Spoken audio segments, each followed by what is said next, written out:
break down your performance, what you like, what you didn't like? Oh, I feel like these previous games, especially when I first came back, I had the mindset just coming out aggressive.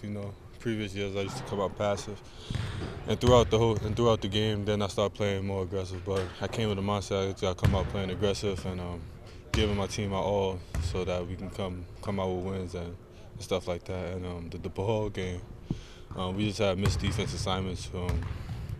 We letting guys playing driving to the basket too easily, and not executing our defense assignments. And I feel like just coming back to practice, we started to work on that and make sure it doesn't happen for our future games. So I feel like each loss that we have is a learning lesson to see what we need to improve in, so that the same mistake won't have to happen again.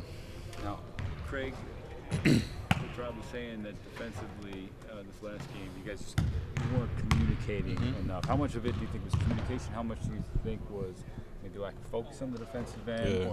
Yeah. I think it was all the above, because I feel like if you have lack of communication, you're not gonna know where to go. You're not gonna know your defense assignments. So I feel like we just gotta be more focused and motivate ourselves. Coach does their part to try to motivate us, but us as players, we gotta do our part to try to motivate ourselves. So we just gotta be more aware and be wanting to play defense instead of like trying to hope they miss shots.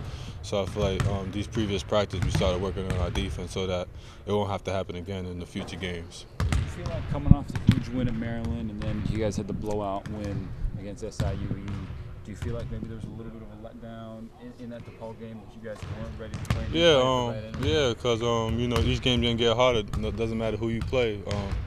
I just try to show you how harder we gotta work and not let down on anything. So that means we gotta come out each game playing harder than we did the last game, so we can get better as individuals, so that we won't have to lose games like this.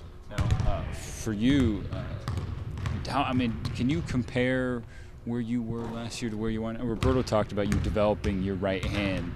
How much do you more? Not that you didn't have one before, but do you feel like having that now has made you more dangerous and also more confident in attacking the basket? Oh yeah, last year I was always using my left hand no matter what, but I'm trying to use my right hand as possible so that nobody can play me to one side. So I'm able to use both sides of the court, and that helped my game a lot. You talked about being more aggressive, less passive, also knocking down foul shots. Yes. Coach Palmer and all the coaching staff always talk about my free throws, so I just got to keep on working on my free throws, make sure I'm making them at the tight. Now, that looked like a game. You and Roberto, obviously one of the top scoring tandems in the country. Now it's about finding other guys who can step up. Not that you guys know you guys have players who can score. Do you feel like guys are maybe looking to you and Roberto a little too much, and maybe need to be a little bit more aggressive as you're being? I don't think they're looking for me and Roberto too much. I feel like they're just trying to follow like the game plan and like try to go through the offense. But we're gonna have to need them to step up too, and not try to be as passive as I was in the previous years. They got to be more aggressive, come out aggressive, and get that mindset that they trying to help the team too. And I feel like offense is never an issue for us. I think it's always going to be on the defensive end. So I feel like if we do our part on the offensive end, we just got to do our part on the defensive end. Who are maybe a couple guys that come to mind that could really be that third weapon offensively? Angus can score a little bit.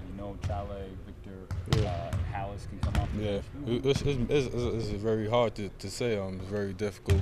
Hallis was our third leading scorer in the last game, and then previous games before that was Angus, and before that, in exhibition games it was Malcolm. So we have a lot of weapons, and it tells you that anybody can step up at any given time. So it's a very difficult question to ask, but it'll be good for Vic to step up. He's in the starting lineup, and Angus to step up too. So I feel like they're gonna step up. It's just people have bad games, and they're gonna come out strong this game. Be more confident, more aggressive. Last one for you, your previous school, St. Anthony. Yes. They're going through a process where they might be closing down. What do you know about that? How do you feel about? They've been going through that each year about closing down. Coach Hurley been trying to do his best to try to keep that school open, and he's a very good coach. He's in the Hall of Fame, and if you watch the documentary, they'll tell you all about the school trying to close, and all he's doing is trying to keep the school open. So, it would be sad for the school, so but I don't think it will be able to close as long as he's there because he's doing what he can with the Pocono camps and all these other stuff to trying to keep the school open. If it did happen, how would that make you feel as somebody who came through that storied place? You know, it's a legendary school. You know, after Coach Hurley being there for so many years and developing so much players to go into college and the pros and overseas, and even getting good jobs on top of that, it would be very sad and. You know, it would be a lot of people talking about it if the school do close, and it would be a big deal. Have you and Hallis talked about that at all, or not? We haven't talked about it yet. You know, we've been focused on basketball and stuff like that, so we can stay focused. But that's something we will talk about.